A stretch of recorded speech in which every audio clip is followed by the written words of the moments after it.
What is up YouTube, it's Overlord here, and today I want to talk about Halo 5.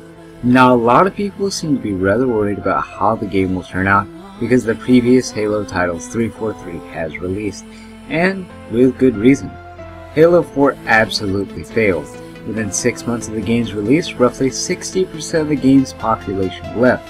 The game was dumbed down to compensate for lower skilled players, and a bunch of random aspects were added into the game to lower the skill gap overall, such as bullet magnetism, more aim assist than ever, completely ruining the point of spending time trying to perfect your aim, seeing as you could miss and still hit someone, and random ordnance that ruined the flow of the map, giving one team heavy advantages over the other in a team-based game. The Master Chief Collection, on the other hand, had problems at launch that absolutely crippled the game and destroyed the fan base's loyalty. The game implemented 2 Vista ports into the collection, basically ruining the online competitive feel of the game, while at the same time having horrid unstable matchmaking and consistent lag that made most of the game unplayable online. The games were not shipped as they were 10 years ago to the Xbox, nay. These were Vista ports that had such awful netcoding that the fanbase completely abandoned the game after its launch shortly on the PC. For the past 2 games 343 has released under their name, they've absolutely shot themselves in the foot. However, I feel Halo 5 could be their saving grace, and in all, save a dying franchise that is Halo.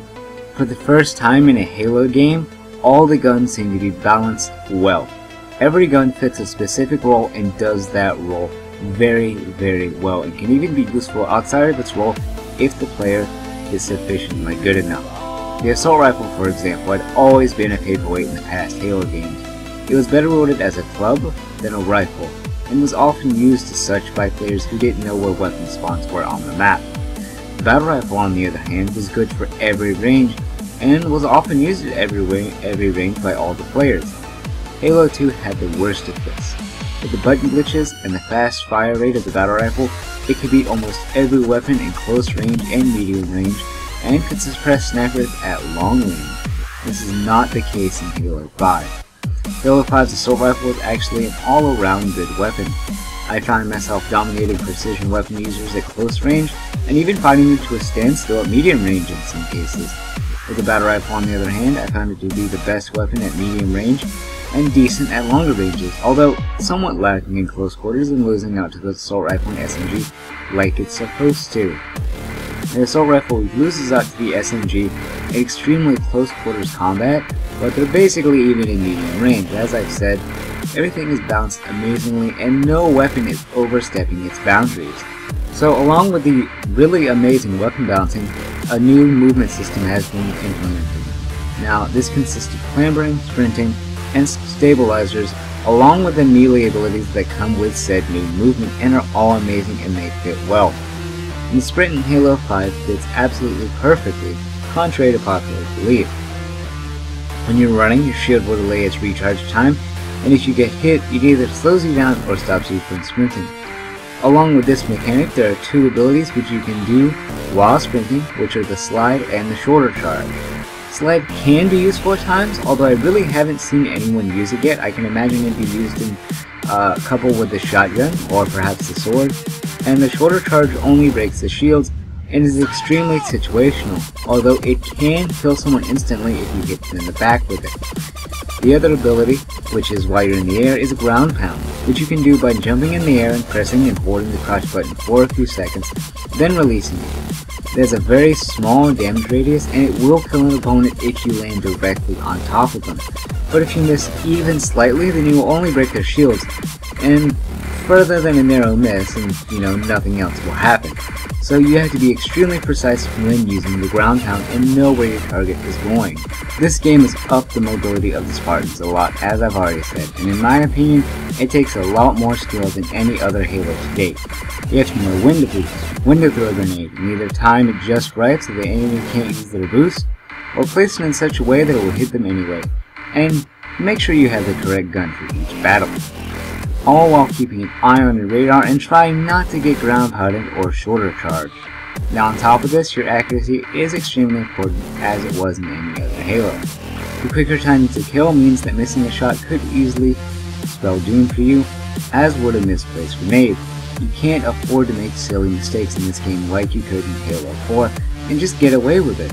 I personally feel this game is a lot more punishing than any other Halo if you make a mistake. The only thing that slightly throws the gun skill off in the beta is the flinch. Now, the reason this happens is because when you're shot, your character model flinches back and forth and he's moving his chest and arms. And the game attempts to keep the character model in line with the player's HUD and keep it synced. Now this will be fixed in the actual game of Halo 5, and one of the devs actually tweeted out that they were aware of the problem, and it will not be present in the actual Halo 5 game.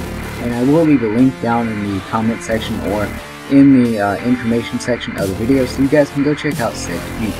The actual map design feels nice and smooth with good paths. And since we only have 2 maps and they're both specifically built for arena style shooter and a competitive scene, I really can't comment on the bigger map. However, I can say that Truth and Empire are really good maps, although Truth would be my least favorite. The spawns on Truth need tweaking just ever so slightly, because there have been times where I have spawned into a hail of bullets and gunfire, or spawned with the enemies already looking at me, and that's just kind of iffy. Or on the opposite end of the spectrum, I have had multiple times where I was in a gunfight with someone, and only to literally have his entire team spawn behind him and all start shooting me at once. Other than that, it's a really solid map. Empire, I really haven't run into any problems whatsoever, and I personally feel it has the better design and just better spawn design than what Truth does. Now, onto the thing that can either make or break a game. It's the netcode. The netcode for the Halo 5 beta is absolutely solid, and I haven't run into any issues in the game, except for if I was playing with someone overseas. There really aren't any shots that don't register, there's no delay, and compared to the other Halos, I really haven't had any bloodshot or any, misfires or anything like that. And the only thing that I really saw that kind of worried me was occasionally, and I mean occasionally, very rarely, 1 out of 60 something games, a bullet would come through a solid object and hit me. So there seems to be a very slight amount of bullet magnetism, and to be quite honest, I really haven't had the opportunity to fully check that out yet, but I will most certainly do it if I get the opportunity, and I will upload it to YouTube. But all in all, this really seems to be a solid, well-rounded, and well-made Halo game. This is not Call of Duty or Titanfall with a Halo skin on it. This isn't a ripoff of any modern arcade shooters. This is Halo for the newer generation, and it's doing well, and it's doing right. Stop whining and stop worrying and saying, "This isn't Halo!" Because it is, and so far, it has been the cleanest and funnest Halo experience yet. I know I will most certainly be buying this game when it comes out, and that will be one of the best Halo games to date. If you guys like this video, then please rate, comment, and subscribe. This is Overlord signing out, and I will see you guys next time.